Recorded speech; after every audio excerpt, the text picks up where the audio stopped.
முடித்துக் கொண்டேன். பல வானவில் பார்த்தே வழியில் தொடர்ந்தது பயணம். உறக்கம் வந்தே தலை கோத மரத்தடியில் இளைப்பாரி கண் திறந்தேன். அவளும் இல்லை, கசந்தத நிமிடம். அருகில் இருந்தாள் ஒரு நிமிடம், தொலைவில் தெரிந்தாள் மறு நிமிடம்.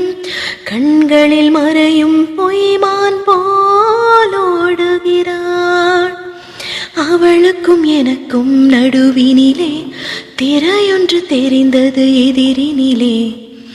முகமூடி அணிந்தால் முகங்கள் தெரிந்திடுமா? ஓஹோ, முழுமதி அவளது முகமாகும்.